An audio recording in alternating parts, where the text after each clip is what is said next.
If you speed up time, plants begin to reveal their true nature. They're every bit as aggressive as animals.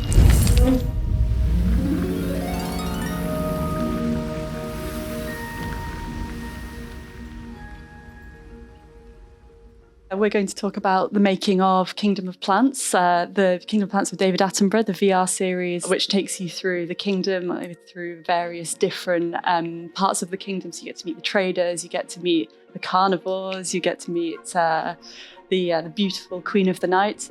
We all worked on it. We have Anthony, wonderful CEO of Alchemy and Atlantic. And I'm Iona, I was the director. And we have Matt, who was the lead artist. Plants stretch and pulse as they strive to barge their way into pole position. They're every bit as aggressive as animals. So originally this started as a TV series and it then morphed into a VR series. So how did the original concept come around? I think that we were doing a lot of 3D programs, and David loves plants. And to make a series about plants, you need to have someone that's fairly near, because you're going to spend a lot of time on the ground with time lapses, going to film different seasons. So we chose to make the film primarily around Kew Gardens, which had the advantage that's 10 minutes from David Attenborough's house.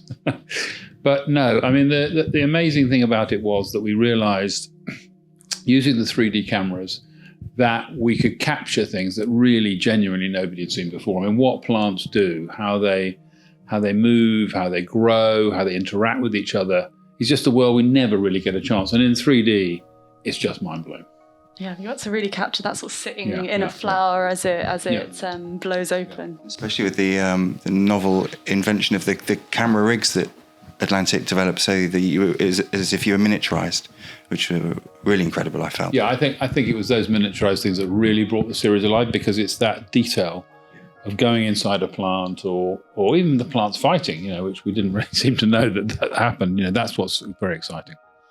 But yeah, there were a lot of surprises. I remember reviewing the footage. You're amazed about how active some of the plants are. Like Hyloceris, the Queen of the Night, is beautiful, but it does have a habit of jumping out of frame halfway through a shot. Which you think, oh, this is amazing! It's so well set up, and then suddenly, next frame, it's over in the corner doing its own thing. David had a phrase which he called plant time, which is where we go into their time to understand them by using time lapse or capturing them in a different way. And I don't know, all the things we've shot over the years, we've shot many things, somehow plants just captures your imagination in a way, the color, the texture. And of course, being in 3D, it gives you the proper impression of what's happening, not just a flat image of something changing. For the VR series, we took this incredible stereo footage that was captured in the time lapse, the stereo time lapse, which was that cute little DSLR on a robot, which was amazing watching the footage of that move back and forth, and the red cameras.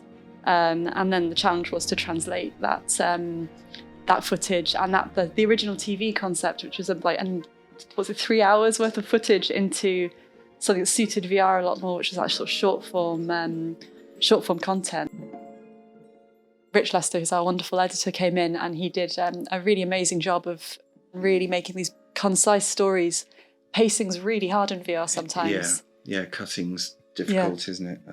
And keeping and hanging on shots long, especially shots which were designed for TV, which tend to be quite quick. Yeah. In VR, you often want double or triple sometimes of hanging on something, so people have time to take in their surroundings, especially if it's as alien. Yeah. It's a close up of a plant world. Yeah. When there isn't a frame to show you around, you've got your own eyes to frame everything, and you want to be able to look around to see what's interesting, don't you? I think what's interesting here is that if you capture things in an incredible way on new camera systems, it can go on being used in lots of different mediums.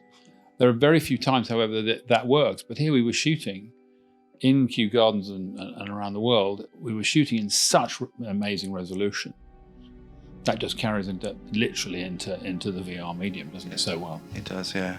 And just seeing something in a new way, that's what it's all about, really. It's art. And it was, we did a lot of learnings off our previous series that was directed by Elliot Groves, who's also at Alchemy Immersive Micro Monsters, where we'd sort of taken the similar technique of taking of this really beautiful high resolution footage and translated it into VR with set extension done by the amazing Tim Bear. Well, Tim Bear is a bit of a magician, and what he does using the Nuke software is a little bit beyond my understanding, a lot of it. He was mirroring parts of the frame. He was using blurs, he was extending, he was extruding. He'd write a lot of scripts, and it would bring that extra bit of footage, create extra footage around so that you could look around. But he'd do it all that worked in stereo, which was, I think, is traditionally really hard to do. There was some challenges, especially with time lapse. And you were saying with stereo, with the things like the sundew, which suffocates flies, and flies move quite fast and sundews move quite slowly. So capturing footage that kind of showed both the fly and the sundew in a smooth way was quite tricky. I know in the time lapse I ended up sort of repainting a lot of flies' legs specifically. It's really exciting sequences where you see how aggressive plants are in the real world.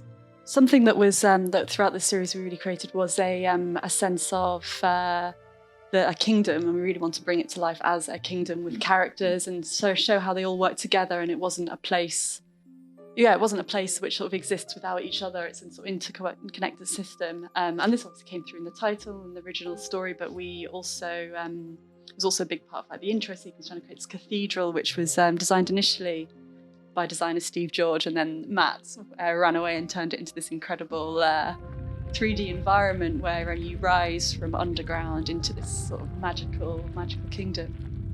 The designer Steve George came up with a beautiful design, and he did some previs with it, and I basically took his ideas and just made it work in VR. I've done a few things in VR now, so I had an idea what might work, but the camera moving too quickly is often the thing that gets me, it gets a lot of other people. And also changing direction was quite tricky, coming up and then forwards. But no, it was a lovely piece to work on. It was nice to do something a bit more abstract than the usual VFX that I do. But no, I felt it was very successful. And putting the particles in as well, they always work really well. The petals, they always work very well in stereo and VR. They were stunning. You're a proper petal wrangler. They have a mind of their own. We just have a good tool set. Got good tools, got good people working here, and having that creative option is really great, I think. I think it really is a groundbreaking production, because I don't think people have put this kind of material in the way that you guys did it. Haven't put it in a headset in this way before. And I think there's anybody who doesn't put this on and really says, wow, this is a completely different medium, but what we're doing, and we're playing with something that's right for that medium, and that's plants. Oliver Cadell, who was our sound designer, he was aiming to create, he studied what plants sound like and research, and used that to build this kind of semi-real soundscape, but quite augmented with very dramatic sounds. I think he once used the sounds of nuclear bombs coming off to show plants opening. Wow. I always enjoy working with sound. Like I make music as a hobby, so it's something that I love, marrying imagery with sound, and when you get the two working together, it's just always much more powerful. Fungi are essential links in the cycle of life.